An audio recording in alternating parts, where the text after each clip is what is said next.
the first Suicide Squad, a film that was apparently divisive despite its undeniable, huge cultural impact as their Harley Quinn dominated the Halloween cosplay scene, as I guess it gave ladies a hilarious excuse to dress slutty.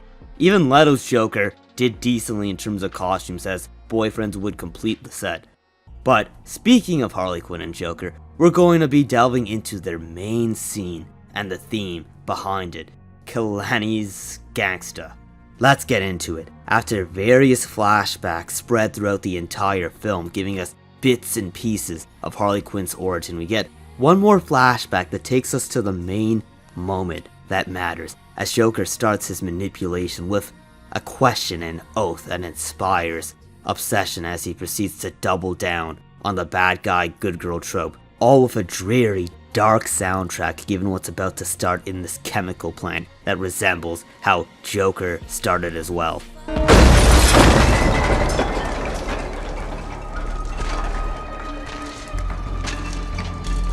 Clear.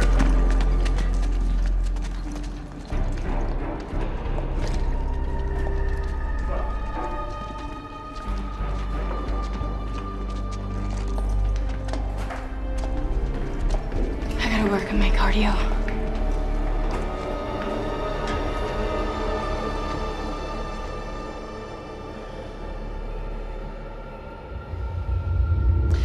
Question. Would you die for me? Yes. That's too easy. Would you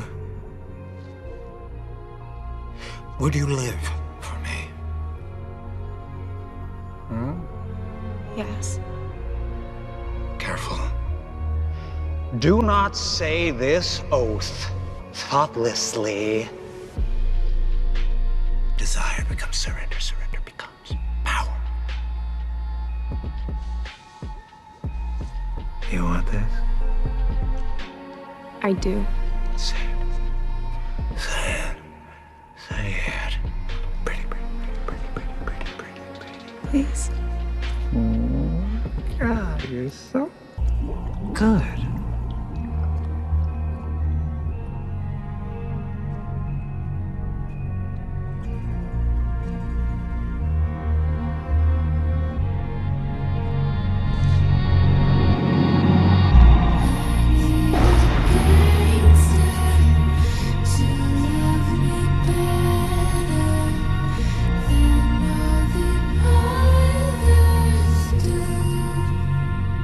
I need a gangster to love me better than all the others do, being delivered as she falls into the chemicals.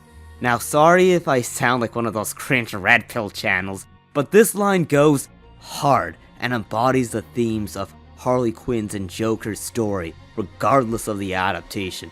Joker being top of the bill in terms of criminals in Gotham, and Harley Quinn choosing him over everyone else to love. Her desire to choose him over the usual guy, I'm sure, would have tried to go her way given Quinn's, assets.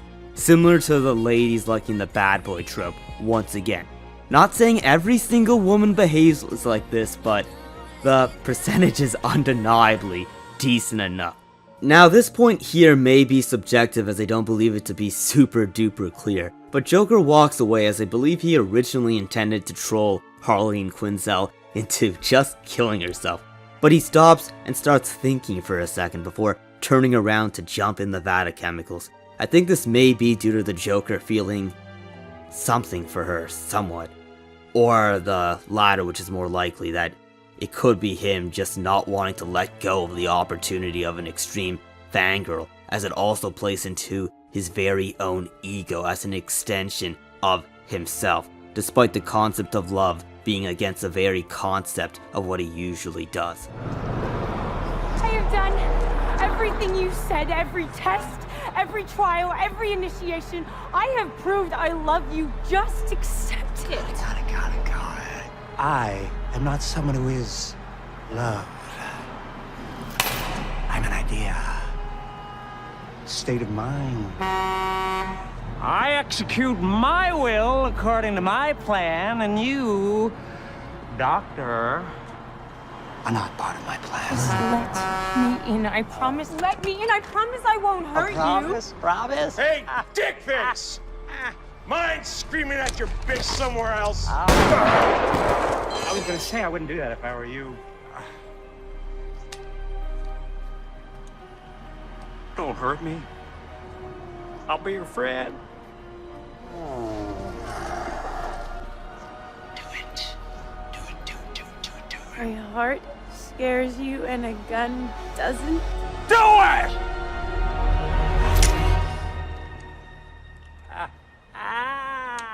This is followed by the next few verses that double down on Harley Quinn's themes as the instrumental begins to go ham.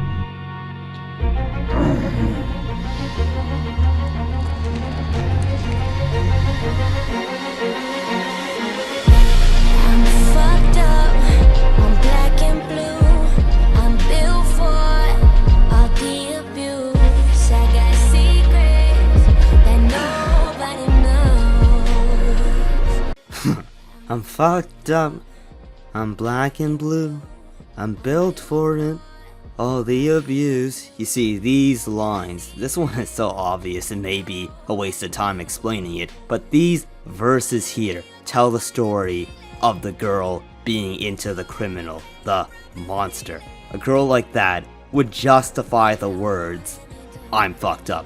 And the next line after doubles down on the I can fix them mentality when the song sings, I got secrets that nobody knows, which basically emphasizes what ladies perceive as one of the rewards for getting with criminals like this, as they believe they get to be in on things about that person nobody knows.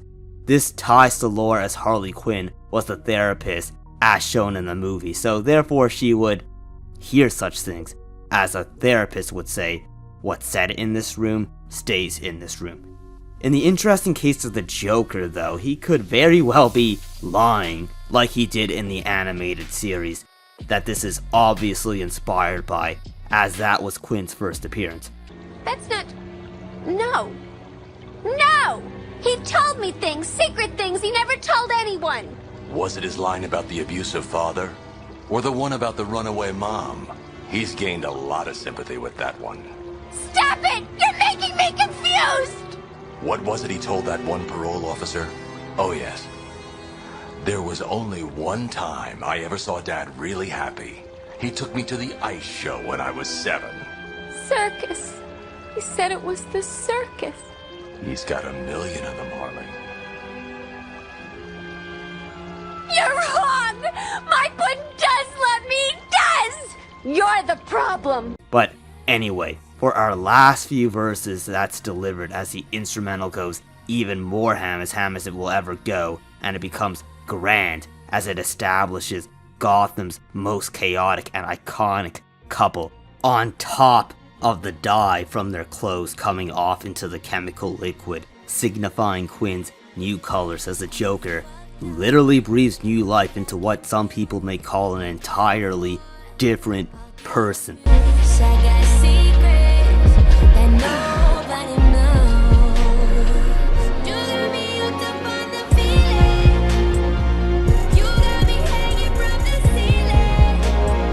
You've got me up to find the feeling, which triples down on the dopamine hit from the bad boy stereotype.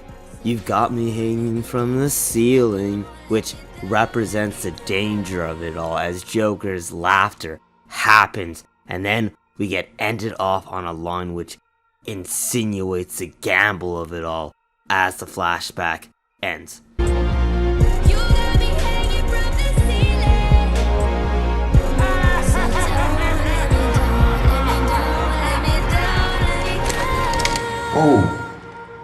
Oh, relax. It's me. You ever been in love? Nah, never. Bullshit. You don't kill as many people as I've killed and still sleep like a kitten if you feel shit like love. Another textbook sociopath. Bam! What a doozy. I know some people are divided on this film for some odd reason, but with what I've broken down, you'd basically be arguing with a fact to deny any of these deep, musical, story-related themes that were interwoven into this great Joker and Harley Quinn scene that embodies everything they're about. This is probably the best scene with the two ever, only being contested with her original appearance in the animated series with the Mad Love episode specifically, and this under 50% list of acceptable media, but everything else pales in comparison, as they turn her into a jokey popcorn flick character in every other adaptation, or they make her uglier like Gotham Knights in that upcoming Suicide Squad game. James Gunn didn't do anything with her that was a quarter as well as this in his Suicide Squad film that sorta bombed, with the only possible speculation of an argument being its possible viewing on HBO that weren't really contested by anything. But his Harley Quinn, or movie as a whole, objectively had less impact than the first, as people dress up as the first version of Suicide Squad Harley Quinn, more by an insane degree. I'm getting off topic, but the point is, great scenes like this still shine through. Despite David Ayer's full vision not being brought upon properly, as they pussied out of showing Joker's evil abuse, as has been proven by clips and pictures along with other moments for other characters being cut. Really dumb how they removed Joker's abuse, as Joker is a villain that people aren't supposed to aspire to be like, but still. Even a slightly butchered version of this movie was still better than the immature jokes that this PDF file brought. Not only is this Harley Quinn at her deepest, but it's probably the Suicide Squad's deepest story, to be honest, just because of it. To me, the Squad movies or general stories never really had much of a deep, significant story elsewhere, such as the weird plot hole driven animated movies. Ayer's vision may not be complete yet, but it's honestly my top Suicide Squad story through its adaptation of the Mad Love storyline. I know some music puritans may have a problem with using pop music in this DC movie, but it fits modern criminals. A girl who's into bad boys would listen to stuff like this, hence why this version of the character pops off, as she also ties into that market of women, on top of the verses working well with her character, as I've delved into. Her being a psychiatrist also sorta hints that the girl liking the bad boy stereotype isn't exclusively limited to younger or ignorant women, as Harley's still fairly smart. Look no further than this story as further proof. I know some ladies get all defensive and deny the girls liking the bad boy stereotype, but despite it not being every single woman, they're lying, whether it be deliberately or not. They say no, but meanwhile a character and costume like Harley Quinn just so happens to pop off more than every other female superhero character. She's objectively the most cosplayed female character apparently, on top of the movie counterpart being the costume of choice in a large percentage of instances, especially back in 2016. Facts aside, it's slightly sad that some ladies may unironically look up to this relationship while sorta missing the lesson that it's supposed to teach. But anyway, that's enough bloaty rambling. Hopefully we'll get the Ayer cut sometime so I could delve into that and its cut Joker and Harley scenes. Check out my other great DC videos or other great relationship videos like Anakin and Padme or Raimi's Peter and Mary Jane. But anyway, thanks for watching.